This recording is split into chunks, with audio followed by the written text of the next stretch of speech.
So the Hindu vocabulary में हमारा first word है आज का, दैट इज ट्रांजिशन। ट्रांजिशन का मतलब होता है बेसिकली बदलाव, change, shift, movement, transformation, adaptation बोल सकते हैं। ठीक है, हमारा जो नेक्स्ट वर्ड है आज का दैट इज एनवेसाज। एनवेसाज का मतलब होता है भविष्यवाणी। तो प्रेडिक्ट कह सकते हैं, बोर्ड कह सकते हैं, ऑगर कह सकते हैं, हार्बिंजर कह सकते हैं, फोरकास्ट कह सकते हैं, फोरसी बोल सकते हो, फोरटेल बोल सकते हो, और एक्सपेक्ट कह सकते हैं, प्रेडिक्ट कह सकते हैं, प्रीसेज कह सकते हैं, एंटीसिपेट कह सकते हैं, प्रीमोनिशन भी कह सकते हैं। लेकिन प्रीमोनिशन में, इन सभी वर्ड्स में और प्रीमोनिशन में एक डिफरेंस होता है। वो डिफरेंस ये होता है कि प्रीमोनिशन का मतलब होता है किसी बुरी घटना के होने का आभास या फिर बोल देना कि कुछ बुरा होने वाला है ना, पहले से प्रीमोनिशन। ठीक है, हमारा जो नेक्स्ट वर्ड है आज का दैट इज टेपिड।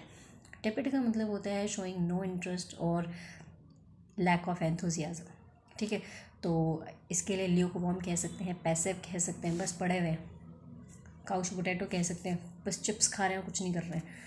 ठीक है, लेथार्जिक कह सकते हो, लेकाडाइस्कल कह सकते हो, टॉर्पोर कह सकते हो, टॉर्पेड कह सकते हैं, स्लगिश कह सकते हैं, लेजी भी कह सकते हैं। ठीक है, इंडिफरेंट कह सकते हैं, अनकंसर्न कह सकते हैं, अनएंथुसियास्टिक बोल सकते हो। ठीक है, हमारा जो नेक्स्ट वर्ड है आज का दैट इज़ इंटरमिटेंट।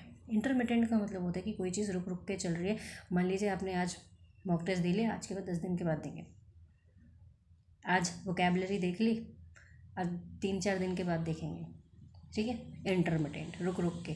तो इरेगुलर कह सकते हैं आप, स्पोरेडिक कह सकते हैं, फिटफुल कह सकते हैं, ओकेजनल कह सकते हैं, पीरियोडिक कह सकते हैं, और एक इडियम होता है that is fits and start, वो भी कह सकते हो। ठीक है, हमारा जो नेक्स्ट वर्ड है आज का दैट इज़ टर्मोइल।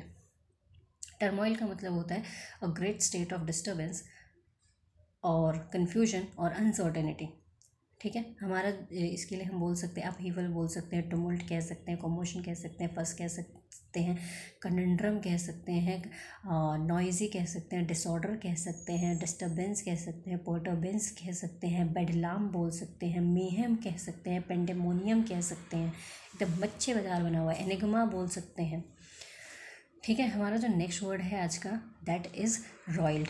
रॉयल्ड का मतलब होता है गुस्से में तमतमा रहे हो एकदम।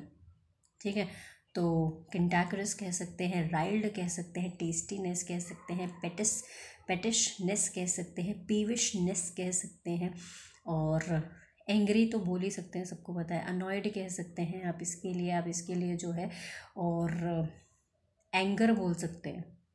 ठीक है, रेज्ड कह सकते हैं, आउटरेज्ड कह सकते हैं।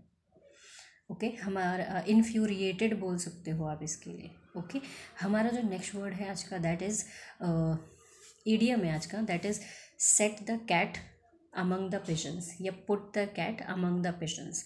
सेट भी लगा सकते हो, पुट भी लगा सकते हो। अब मान लो बिल्ली को कबूतरों के बीच में छोड़ दोगे तो कबूतरों का क्या हाल होगा, कबूतरों के लिए तो परेशानी हो जाएगी ना।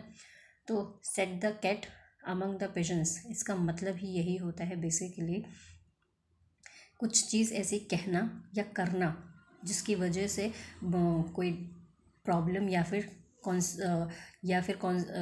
क्या बोल सकते हैं, वो वर्ड याद नहीं आ रहा है, कंट्रोवर्सी। हाँ, कंट्रोवर्सी। तो कोई प्रॉब्लम या कंट्रोवर्सी हो, कुछ ऐसा कहना जिसकी वजह से कोई कंट्रोवर्सी या फिर कोई प्रॉब्लम क्रिएट हो जाए, that is set the cat among the patients. ठीक है, हमारा नेक्स्ट वर्ड है आज का दैट इज़ कॉन्सिलिएट। कॉन्सिलिएट का मतलब होता है बेसिकली किसी के दर्दों को कम करना। तो मिटिगेट कह सकते हो, लेसन कह सकते हो, रिड्यूस कह सकते हो, डिमिनिश कह सकते हो, कूल, काम, रिलैक्स, रिप्रीव, सोलेस, कंफर्ट बोल सकते हैं। अब इसके लिए अपीस कह सकते हो, सूद कह सकते हो, असुएज कह सकते हो, मॉलिफाई कह सकते हैं, पेलिएट कह सकते हैं, पेसिफाई कह सकते हैं। आप इसके लिए प्लैकेट बोल सकते हो, पुल योरसेल्फ टुगेदर बोल सकते हो, एमिलियोरेट बोल सकते हैं आप। ठीक है, हमारा जो नेक्स्ट वर्ड है आज का दैट इज़ स्पेयर। स्पेयर के बेसिकली 2 मीनिंग होते हैं। पहला मीनिंग होता है एक्स्ट्रा, कोई चीज़ एडिशनल है, कोई चीज़ ऑल्टरनेटिव है उसका। बेसिकली जब गाड़ी ख़राब हो जाती है तो एक गाड़ी का टायर ख़राब हो जाता है तो एक स्टपनी, बेसिकली स्टपनी, स्पेयर। ठीक है, दूसरा मतलब होता है बेसिकली कोई चीज़ जो है ना बहुत छोटी सी है, माइन्यूट सी है। ठीक है, टेड है, मॉडिकम है, स्लाइट है, ये आप इसके लिए आप बोल सकते हो। ठीक है, next word is that is sleeve of. Sleeve of का मतलब होता है बेसिकली कोई चीज़ बहुत ज़्यादा मात्रा में, लार्ज क्वांटिटी में।